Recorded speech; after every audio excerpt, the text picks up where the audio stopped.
Welcome to Victims and Villains. If you are new to this channel, we talk about mental health through pop culture. My name is Captain Nostalgia, and we're digging into another Fantasia Fest official selection with Emptiness. Much like a fellow selection Lovely, Dark, and Deep, Fantasia Fest is home to the world premiere of Emptiness as well. And this movie tells the story of a woman whose husband goes missing, and in an attempt to find said husband, she takes in or ends up living with two other ladies, and a dark secret starts to bubble underneath the surface. Let me just start off by saying that this movie just absolutely looks breathtaking. This movie has two different color palettes with it. One is a very maroon, very deep red that is kind of to capture the quote-unquote nightmare sequences within the films, whereas the majority of the film that takes place in the continuity of the real world to this film is a traditional black and white. Thomas McNamara is the cinematographer on this movie, and he is the real star here. Let me just say that his work is like the best part of this movie.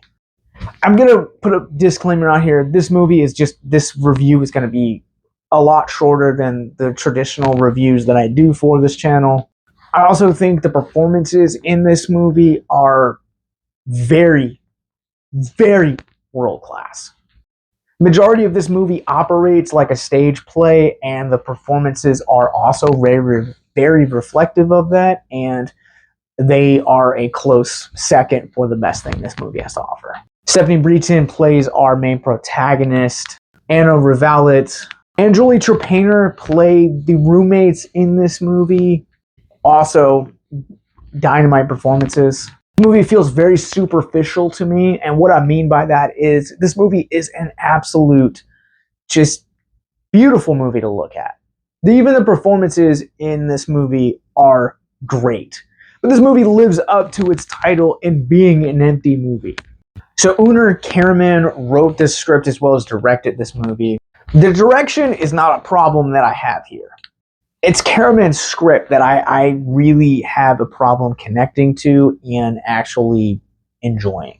His trio of performers at the core of this movie do the best with what they are given. They are not the problem here. It's Karaman's script. Every character feels underdeveloped. They feel one note. There's no emotional connection for the audience to actually click to. Breton is the only exception that I would say to that statement, and even then that feels like such a stretch.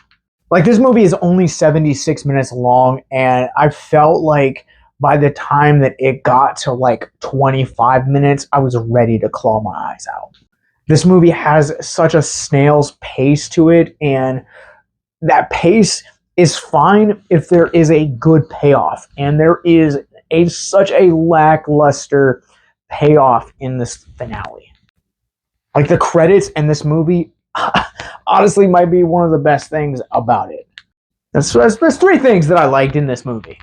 I talked earlier about how good this movie looks, and even that seems like it comes with a caveat. Even the black and white portions of this movie, which I absolutely love, seem like they come with a caveat. And what I mean is, look, I understand when it comes to making black and white movies, there are certain challenges that come with lighting. I have friends who make black and white movies, and they've talked in length with me about the challenges in terms of the technicalities that come with that. Not to mention, I'm also the director of our film festival, Horrific Hope, which has hosted said black and white movies as well. And so, like I said, I understand that there are its own set of challenges and difficulties that come with making a movie like Emptiness. But there are portions in this movie where the shadows of the black and white are literally too dark to make out figures. And I don't know if that's just because I am screening these through a computer and projecting them into a television, and I'm not experiencing these in a theater the way they were probably intended to be seen. Maybe that's part of the problem, but I should not have to see a black and white movie where the shadows are too dark to make out. Let's run this through the Rorschach rating scale. I'm going to go ahead and give Emptiness a 1.5 out of 5. I think this movie absolutely delivers on its title. This movie feels extremely empty. It feels hollow. It feels forgettable. Yes, it has great performances. It's beautiful to look at, but that just seems like such superficial elements to talk about. And even the things that I like about this movie, I still have problems with.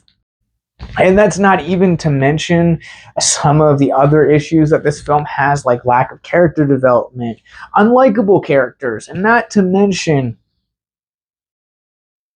it's snail pacing with no payoff. As of right now, Emptiness currently has no word on distribution or anything. It's currently making its way on the festival runs. If you guys have seen it, if you guys caught it this year's Fantasia Fest, what did you think? Am I crazy? Comment below and let me know. Let's talk about mental health. If you guys are new to our content, Mental Health Moment is where we'll take a theme of mental health out of the film which we're reviewing, talk about it for a few moments in the hopes to deconstruct the stigma surrounding mental health. So there are portions in this movie where characters within this house will hear kind of voices. And one of those scenes in particular actually leads one of the characters to actually self-harm themselves. So yes, this is a trigger warning, but it is also a great portrayal of actually how it can feel to have depression. One of the reasons that we are named victims and villains is because depression, it can either make you feel like a victim or it will make you feel like a villain. And sometimes there's really no gray area for that. And depression, it speaks into us.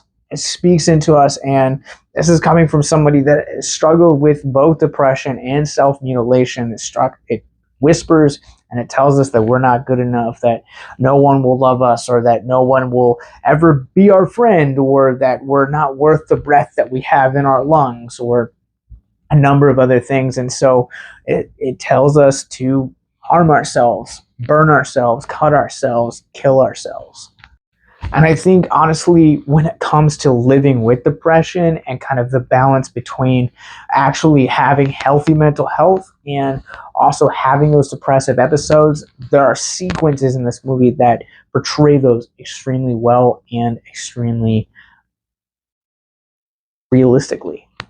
If you or someone you know is currently struggling with self-harm, depression, suicide, or addiction, click the links in the descriptions below to check out our mental health resource library.